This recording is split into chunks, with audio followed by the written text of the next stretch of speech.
अस्सलाम वालेकुम dear students, how are you?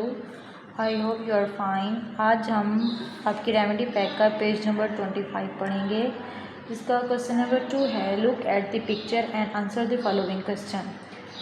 एक तो हमें पिक्चर दी गई है जिसको हमने आइडेंटिफाई करना है और फिर उससे हमने कुछ क्वेश्चंस के आंसर देने हैं। Name some biotic factor that you might see in a local pond meadow ecosystem. हमें एक इकोसिस्टम दिखाया गया है जिसमें से हमने बायोटिक फैक्टर्स को ढूंढना है। हमने बायोटिक और एबायोटिक का कॉन्सेप्ट आपके यूनिट नंबर 2 पेज नंबर 26 पे पढ़ा था, जिसमें हमें कुछ इकोसिस्टम दिखाए गए थे, जैसे कि फॉरेस्ट इकोसिस्टम, रिवर इकोसिस्टम और pond ecosystem, desert ecosystem, grassland ecosystem, जिसमें हमने बायोटिक और एबायोटिक फैक्टर्स दोनों को आइडेंटिफाई किया था।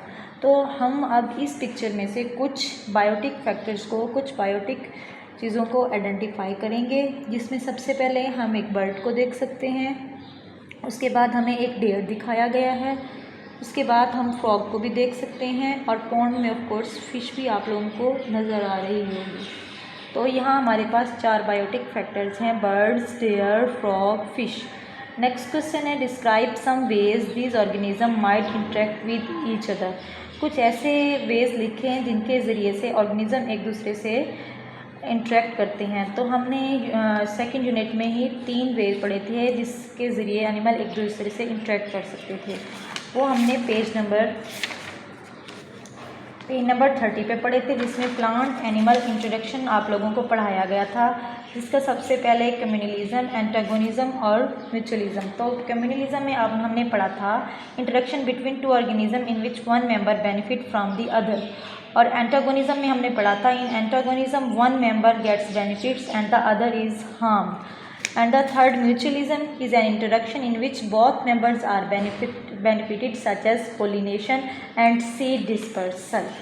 Next question, name some abiotic factors. तो कुछ abiotic factors के नाम बताएं। abiotic factors में हमारे पास सनलाइट, एयर, सॉइल, टेम्परेचर और वाटर हैं। नेक्स्ट क्वेश्चन हमें दिया गया है right the name of following and right its function. हमें पिक्चर्स दी गई हैं, हमने इनके नेम लिखने हैं और इनके फंक्शन लिखने हैं। तो सबसे पहले जो हमें पिक्चर दी गई है, तो इसमें हमें फोर ब्रेन दिखाया गया है, जो हमारे ब्रेन का पार्ट है। फोर ब्रेन में हमें सबसे ज़्यादा सेरिब्रम का पार्ट दिखाया गया है, लेकिन फोर ब्रेन के 2 पार्ट्स होते हैं, सेरिबेलम और सेरिब्रम। तो यहाँ सबसे ज़्यादा जो वाज़े हो रहा है वो हमारे पास सेरिब्रम है, यानी कि ये वाला पार्ट। तो सेरिब्रम का फंक्शन हमारे पास है it control emotion, speech and muscular action. Cerebrum का हमारे पास फंक्शन है it controls attention and language. उसके बाद हमें जो नेक्स्ट पिक्चर दी गई है, उसमें हमें कुछ पार्ट को आइडेंटिफाई करना है। तो सबसे पहला जो पार्ट हमें दिखाया गया है वो ट्रैकिया, यानी जिसको हम विंड पाइप भी कह सकते हैं, और उसके बाद जो दूसरा पार्ट है वो है ब्रोंकाई। थैंक यू, अल्लाह हाफिज़।